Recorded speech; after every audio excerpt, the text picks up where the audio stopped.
ആകാശവാണി. നമസ്കാരം. പ്രത്യേക വാർത്താ ബുള്ളറ്റിൻ വായിക്കുന്നത് അമൃത വൈശാഖ്. ജനങ്ങളുടെ ജീവിത നിലവാരം മെച്ചപ്പെടുത്തുന്നതിനായി ബഹിരാകാശ സാങ്കേതിക വിദ്യയുടെ ഉപയോഗം വ്യാപിപ്പിക്കണമെന്ന് പ്രധാനമന്ത്രി നരേന്ദ്രമോദി. ന്യൂഡൽഹിയിൽ 20ഓളം ബഹിരാകാശ സ്റ്റാർട്ടപ്പുകളുടെ ചീഫ് എക്സിക്യൂട്ടീവ് ഓഫീസർമാരുമായും സ്ഥാപകരുമായും കൂടിക്കാഴ്ച നടത്തുകയായിരുന്നു പ്രധാനമന്ത്രി.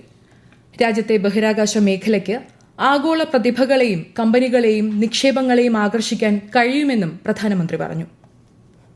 നിയമ ബിരുദധാരികൾക്ക് ജുഡീഷ്യൽ സർവീസ് പ്രവേശന പരീക്ഷകളിൽ പങ്കെടുക്കാനുള്ള നിർബന്ധിത പ്രാക്ടീസ് കാലപരിധി 3 വർഷത്തിൽ നിന്ന് 1 വർഷമായി കുറച്ച് സുപ്രീംകോടതി.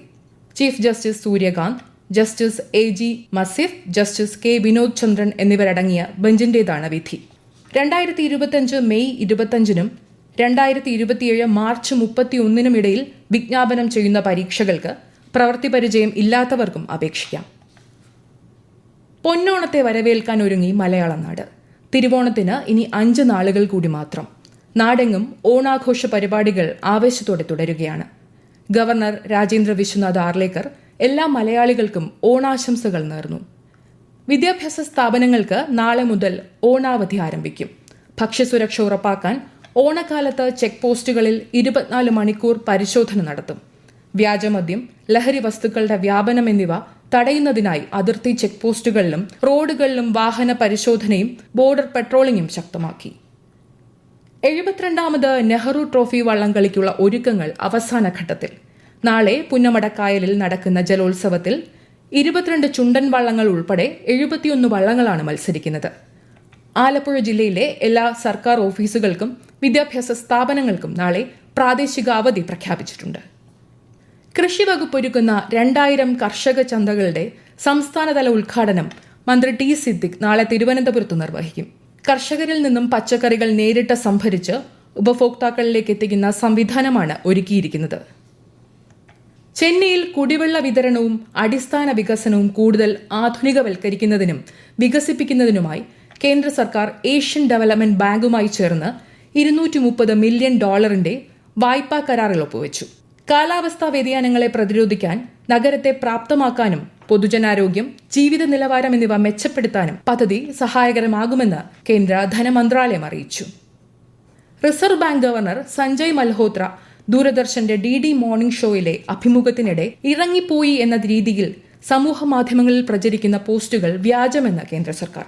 സമൂഹമാധ്യമങ്ങളിൽ പ്രചരിക്കുന്ന ചിത്രങ്ങൾ നിർമ്മിത ബുദ്ധി ഉപയോഗിച്ച് നിർമ്മിച്ചവയാണെന്നും പ്രസ് ഇൻഫർമേഷൻ ബ്യൂറോയുടെ വസ്തുതാ പരിശോധനാ വിഭാഗം വ്യക്തമാക്കി. ഇന്ത്യ തദ്ദേശീയമായി രൂപകൽപ്പന ചെയ്ത് നിർമ്മിക്കുന്ന 8 anti submarine warfare shallow water ക്രാഫ്റ്റുകളിൽ 3ാമത്തേതായ മാംഗ്രോൾ ഇന്ത്യൻ നാവികസേനയ്ക്ക് കൈമാറി. കൊച്ചിൻ ഷിപ്പ്യാർഡിലാണ് ചടങ്ങ് നടന്നത്. കൊച്ചി മെട്രോയുടെ പേരുമാറ്റം സർക്കാരിന്റെ പരിഗണനയിലില്ലെന്ന് മുഖ്യമന്ത്രി VD സതീശൻ. ഇക്കാര്യം പത്രവാർത്ത കണ്ടാണ് അറിഞ്ഞതെന്നും സർക്കാരുമായി ആലോചിക്കാതെ ഏകപക്ഷീയമായാണ് KMRL പത്രവാർത്ത നൽകിയതെന്നും അദ്ദേഹം പറവൂരിൽ മാധ്യമങ്ങളോട് പറഞ്ഞു.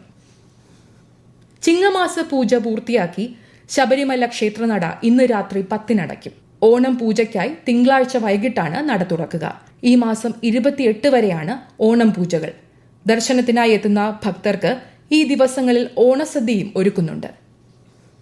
സംസ്ഥാനത്ത് മറ്റന്നാൾ മുതൽ ഒറ്റപ്പെട്ട ശക്തമായ മഴയ്ക്ക് സാധ്യതയുണ്ടെന്ന് കേന്ദ്ര കാലാവസ്ഥാ വകുപ്പ്. മറ്റന്നാൾ മുതൽ ഈ മാസം 25 വരെ കേരളം, ലക്ഷദ്വീപ് തീരങ്ങളിൽ മത്സ്യബന്ധനത്തിന് വിലക്കേർപ്പെടുത്തി.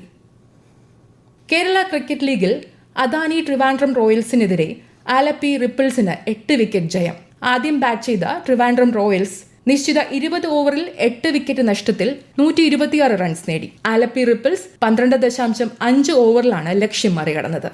ന്യൂഡൽഹിയിൽ നടക്കുന്ന BWF ബാഡ്മിന്റൺ വനിതാ വിഭാഗം ഡബിൾസിൽ ഇന്ത്യയുടെ ട്രീസ ജോളി, ഗായത്രി ഗോപിചന്ദ് സഖ്യം ചൈനീസ് സഖ്യത്തെ പരാജയപ്പെടുത്തി സെമിഫൈനലിൽ പ്രവേശിച്ചു. പുരുഷ വിഭാഗം ഡബിൾസിൽ സാത്വിക് സായിരാജ്, റെങ്കിറെഡ്ഡി, ചിരാഗ് ഷെഡ്ഡി സഖ്യം ചൈനീസ് സഖ്യത്തോട് പരാജയപ്പെട്ട് ടൂർണമെന്റിൽ നിന്ന് പുറത്തായി.